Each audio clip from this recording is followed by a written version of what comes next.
Hey guys, Kev here, and I want to do a video talking about knives that suck in some way, yet I absolutely love them. And they're mainstays in my collection, but yet they suck in some way that apparently I overlook. You know what I mean? This here is the LeftyEDC Nimble, and this is not one of those knives. This knife does not really suck in any way at all. This knife is utterly fantastic. You guys know I love the Nimble. I've had a bunch of them. I plan on having more, and I just needed a placeholder while I talked. So that was why this is out. Got my Moku tie clip on there. I was thinking about putting the backspacer on, but I don't know. I like how it's just a little hint of the Moku tie. You know what I mean? It's not overwhelming in any way. And it actually makes me like the Moku tie because I don't really like it otherwise. And I think it looks cool with just a little bit there. So anyway, let's get this show started. So the first one may be a surprise. And this is in no order. This is the Protech Knives Malibu. And I've actually owned like 7 of these. I have no idea. I think I originally had a black one. Then I bought a blue one. Then I bought a black Warney. In the meantime, I sold the black one. Then I got a titanium one. Again, sold a couple. Then I sold all of them but the blue one. And then I got the blue one modded to be black. That's the plain blue one, not textured. Then I sold that because I got the blue one again. In a Blade HQ exclusive. So then I sold the black one the blue one that I had turned black, kept the regular blue one. Then I got a black textured one when they came out. So I sold the blue one. And then I got this one. And then I sold the black textured one. Yep. That's how many I had. I don't know how many that was, 7 or 8. I absolutely love this knife. That can be pretty much told by the fact that I've had so many. Yet, the thing that I absolutely hate about this knife is the freaking button stick. It is brutal. And it seems like every one I get, it gets worse. Like, progressively, from the first one to this one, it's gotten worse and worse. I just get worse button stick on every one. And, man, does it not break in. I have flicked this thing for days now. I've had it for weeks, and I've literally carried it for 3 days straight just to try to, like, get it to break in, and it just won't. You hear that? Like, and sometimes it's really tough to push. Now, if I'm just messing around, I'll just be like this, boop, boop, and it's fine. It's not the worst, but it is annoying having that much button stick on a knife you love, right? I would carry it so much more if it didn't have that much stick. So, other than that, though, this knife is just magnificent. It's super comfortable in my hand. It's a great size knife, 3.3-inch blade. It's a reverse tanto, so it has the sheep's foot type style I love. Very straight edge with a good tip, low tip. The action is fantastic. The detent is just phenomenal. I've never felt a button lock with a better detent than the Malibu. Drops closed. Just great action. Got skiff bearings in there. It's beautiful. Look at that blue textured aluminum. I've already chipped this guy, but it's not in a terrible spot.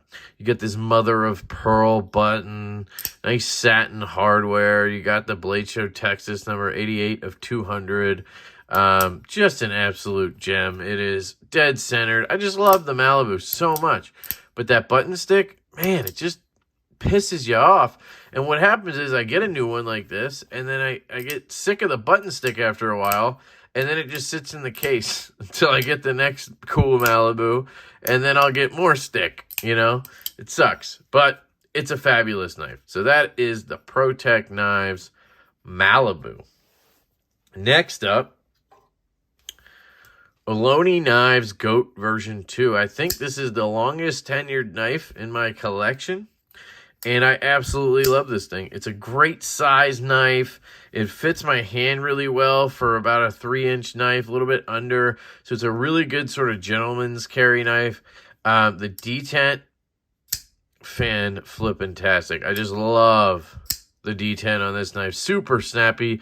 Excellent Riot belt satin. Now, this was actually reground by the knife modders. So this is actually a Ritchie belt satin, and it looks fantastic. It is super thin behind the edge, scary sharp. They also did the Anno work on the scales and the hardware, and then MB Wild did these scales. It was red G10. Now it looks almost like a leathery Merlot. I think it's just perfect. But what's the issue, Kev? The issue is the detent ramp, sort of, and how small this bolster is. So what happens is you go to disengage, and it hits your finger there, right? So then you go to shake it, and it locks up. I talk about this a lot on knives with detent ball ramps. And does this one even have a ramp? Maybe I'm just thinking. I think it does. I don't know. But anyway, it's more about the detent placement.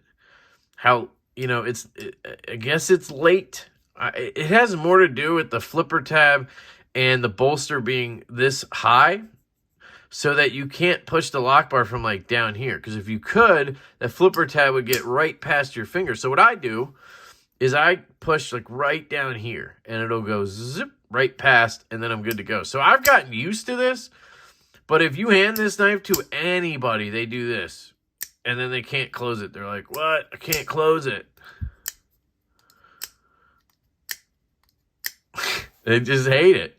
Left-handed, it also is a pain because you kind of want to just break, and then you want to break, and then you want to shake, and you just can't. You have to break, go all the way to here, and then shake. You know what I mean? So I just do this, and I close it like that. I mean, this is a very minor thing, but it's annoying. It really is. And is it something that would keep me from buying the knife again? No, I absolutely love this knife. There's something about this knife that makes it like the only flipper-only knife I have, really.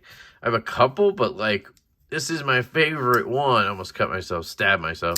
And it's just because I think of how nice it is. It's Riot made. I love the looks. And I think part of it is that I sought after this for so long. I saw the original Goat on... That's funny. There's a company called Original Goat. I saw the original Ohlone Knives Goat on Slicey Dicey's channel, and I never could get one. And then I saw the V2, and I had to get one. And I don't regret it at all. You can see my review. It's one of my first videos, and I loved it. They do actually still have these, I think, on UrbanEDCSupply.com where I got it. That's when I discovered Urban EDC Supply. So it's kind of cool. All right, so that is the Ohlone Knives Goat, and the detent location or flipper tab bolster lock location is the issue with that one. Next up, we're going to have a shocker here, okay? The Oz Machine Company Roosevelt. What? What, Kev? This is probably your favorite knife, Kev. How the hell could this be on the list of knives that have a big issue for you? I know, I'm a crazy person, right? Okay, so for me, first off, this knife is utterly fantastic. Probably the best knife out there right now. I know that's a bold statement. And anybody who doesn't have one is going to say, eh, it's all hype, blah, blah. Once you get one in hand and carry it for a couple days, you'll be like, it's the best knife ever. It's just crazy how good this is. The dual detent system that he has to make it really snappy. It's not a double detent like slip joint. It's a double detent locking knife. It's hard to explain. Kind of a deployment system. And it also negates having any kind of detent break. Like once it's already broke right there. And you're way past it already. Anyway. The thing with this knife is the blade shape. It just has way too much belly for me. Any other knife, I swear I would have gotten rid of this by now. Because I just don't like a clip point slash, high drop point, whatever. Because I like to cut shipping labels. It kind of has a snub-nosed tip, too. Right? So, getting up to get into my shipping labels, it makes it really difficult. So I really don't use this for shipping labels. I use it for, a lot of other stuff. I've had it where I go to open a package with it, and the belly just kind of slips out of the cut. So it's not my favorite blade shape, and that's really the reason. If this was a sheep's foot style blade, like if that just came down low instead, I know it would look different, and it probably wouldn't be as sexy that way, because this knife is gorgeous, right? Then it would be perfect, though, for me, in terms of cutting ability, right? And guys, these are all just like crazy nitpicky things I'm coming up with here, but I just thought it would be a fun video because there's knives in your collection that, or at least in mine, that I absolutely love. My favorite knife, and it has a big issue to me. Like, I don't really keep knives that have a tip like this. Like, usually they're gone. You know what I mean? The only ones I have are that Ohlone Goat I showed you. The Nimble, I'm sure there's more, but like, even the Nimble has a lower tip, in my opinion. I can easily just go boop, and I'm right at the tip. Where on the Rosie, because of that belly up here, I have to do this, right? The Avant has a tip like that. The Demko 20.5 I have. One of them is a clip point, but that's, you know, that one's mostly an aesthetic knife. That's the thing, you know? Anyway, the Rosie is on the list for the blade shape. I know, blasphemy, but hey, it's my video. Next up, let's go with the Demcos then. The AD 20.5. What, Kev? You've had like 5 of these. What the hell's wrong with these knives, you maniac? So these are absolutely gorgeous knives. I have basically made these what I wanted them to be. Nothing on this is stock except for the steel underneath and the liners, right? Different bearings, different clip, different scales, Cerakoted blade and hardware. Like, I've gone mad on these, right? Absolutely fantastic action. There's no play, right? A little bit of rock because that's how these locks are. But look at that. Drops. Here's the 80s fat carbon with the sheep's foot dead centered. Same thing. Everything's Cerakoted. Cerakoted clip, hardware, blade, liners, everything, right? Skiff bearings. Highly recommend the skiff bearings in these knives. Okay. So these are basically like $500 20.5s now, which is a crazy person thing to do, right? So what is the problem with these knives? There's 2. Okay, this one has 2. That's why I got 2. The first problem is the steel. It's Oz 10A, which is garbage. We can announce at this point that Oz 10A is garbage. It's garbage. It's garbage. It's trash. It's shitty steel. I mean, it literally gets dull faster than... I got no good jokes here. But, like, it sucks. Especially on a $500 knife. Okay. Even on a $150 knife, this steel sucks. And we can all admit it at this point. If you have one and you love it, that's great. I'm happy that you do. I'm happy that your experience is so much better than mine.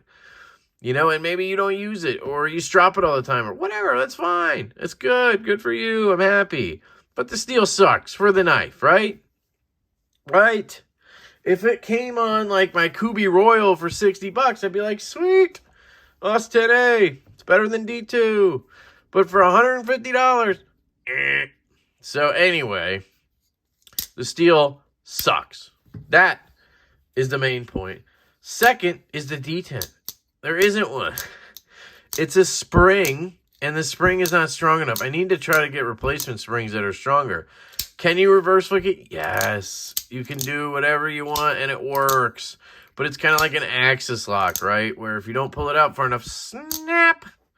I just don't like that. I wish it had a stronger spring. I've heard of people jumping down and having the blade just like open in their pocket. Now, to those people, I say you should be carrying it in the right pocket. I don't know how that happened, but I literally have had a viewer tell me that happened.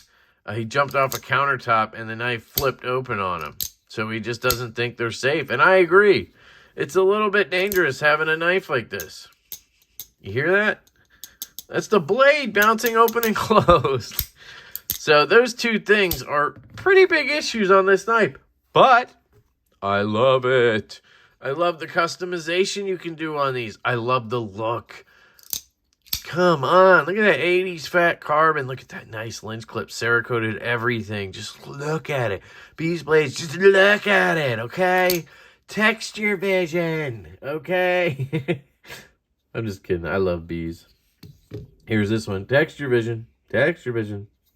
Man, I couldn't stay that energized for more than 2 seconds. I don't know how that guy does it. Brian, you are a maniac. But keep doing it, brother. Love you. Anyway, yeah, they're great. They're fidgety as hell. You know, they're very useful. They're super comfortable in hand. Great ergos. The worst blade to handle ratio ever. So that's another check in the wrong direction. That's 3 checks we got now. Cash and checks. Yeah, just... There's some negatives here, guys, but they're still just amazing, right? As soon as I can get reblades, I'm reblading both. I wonder if I can get them coated, but whatever. I'll figure that out. I'm going to make these $700 20.5s, all right? Dude, if this had a good steel on it, I think this would be one of the best knives you could get. I mean, seriously, it is just so cool how you can customize everything. And then on top of that, having a sweet blade with a cool hole to flick or whatever that Transparent Knives is making, it's going to be awesome. Or if they came out with one in like, you know, S35 at least. Give me something. M390, XHP. Give me something. Man, shit, I would even take 154. Like, just something over this. It's Oz 10. Anyway, I'm rambling here. Anyway, these are sexy, but they're on the list. All right, next up, one of my favorite knives, the Qvist Variant PE. All right. What a fantastic knife. This one's rocking fat carbon, Mars Valley scales. I got these from Qvist Jacob himself. Awesome, awesome dude. The action for a budget knife. This is QSP made. Oof, super snappy. Great detent. All right. This is how I like disengage it like this. It's kind of hard. 14C 28N. Right. You got a nice satin blade. So, what's your problem on this one, Kev? The lock bar. The lock bar. It doesn't come out far enough. It's just, you got to use the corner of your nail, and it freaking hurts for me. I just don't like having to use that corner of my nail and just jacking that corner. I know my nails are disgusting. And it's super glue. Don't worry. It's not any issues. I have a video on that if you want to know. Super comfortable in hand. Cuts like a demon. But this lock bar, I just don't love it. You know what I mean? It's just too small. And guess what? He already has prototypes of a version 2. And it has a little bit more of a lock bar. So you can actually get a little bit more access. It's more like the custom, which I have. Not here, but I have the custom. And that lock bar, yes, is absolutely better to disengage. So I think that's an excellent upgrade. And it's also going to have a front flipper. So this is going to come up a little bit and have jimping on it. So, yeah, it's definitely an awesome, awesome knife. I love the ergos. I love the blade shape. I just love this knife overall. And I love Jacob. He's an awesome dude. But fixing that lock bar, I think, is going to be huge on the new version. Now, a lot of people love this knife and don't care, so it's just me, but this is my collection and my gripes. And again, I love this knife. Just has that issue. Last, but absolutely not least, another shocker. This is the Craig Brown Knives Cortex version 2, one of my favorite knives in the collection. It is utterly fantastic. The fit, the finish, the build quality is unbelievably outstanding on this knife. The action, oh my God, look at it. Can't help myself. Reverse flick, oof, right? What could be wrong with this knife, Kev? The detent is light. The detent is light. Super, super light detent. You could probably easily shake it out. Oh, no, look, he's got good retention on there. But it does have a light detent, so you can easily, you know, flop it out like that. If you don't catch your nail right, it can just not, you know, flick very hard. And the reason for that, basically, is it's top flipper like this, and you don't really need any detent for that. And then He also made it where this edge catches your finger so well that on a reverse flick, even though it has such a light detent, it like flies out. It's super strange how well he did this detent. I mean, hole. Just catches your nail. It's like a 90-degree or whatever. You can see my skin cells in there. Let me see if I can see that lip on the end of that slot. And what that does is it catches your finger really well so that it just grabs and shoots out. So it really negates the detent thing. So, like, it's an issue on this knife, but it's not. It doesn't actually matter because of how he designed the knife. It's incredible. And I just wanted to point it out. Like, it's actually not one of the ones that bothers me. But I just think it's cool how he engineered that to have a light detent. Like, you can see it bounce off sometimes. Watch. Let me see if I can show you. When I do it lefty, it's a lot easier. It'll come down and, like, bounce off. Hear that? Double tap. That's it. Hitting, bouncing, and shutting. And that's because the detent is lighter. It doesn't suck it right in. But again, it doesn't need it. It really doesn't. Swap. So this is a terrible example because I truly love this knife all around. Ergonomically, in hand, it's fantastic. The blade length, the blade shape, the action, the smoothness. I mean, this knife is incredible, guys. There is no play. I mean, it is a bank vault, left, right, up, down. I have skips in here, but look at this. It literally is frictionless here. Just, I mean, and that's with the pivot all the way down. Like, it's incredible, guys. The craftsmanship is just beautiful. I actually have his new model on the way, the FSD, which if you haven't seen that yet, look it up. It is absolutely stunning looking. And it's almost like a lefty button lock. So for righties, you're going to click with you're going to hit the button over here, which is pretty new. He's right-handed. It's not made for lefties. It has a righty clip and everything. So he made it to be like that. Really interesting stuff. Definitely check it out. So that's the Craig Brown Cortex V2, the Ohlone Knives Goat version 2, the Demko AD 20.5 Shark's Foot, Protech Knives Malibu, the Qvist Bladeworks Variant, the AD 20.5 Clip Point, and the Oz Machine Company Roosevelt. Those are your knives I love that have a pretty big flaw in them. I just think that's really cool to talk about. Absolutely would love to hear some of your examples in the comments. Let me know if this video was stupid, because it kind of was. But if you liked it, let me know as well in the comments. Also, just, let me know what's going on. How you doing? Hope everything's well with you guys. Hope your families are well. And I love you all. I hope you have an absolutely fantastic day, and I will catch you later.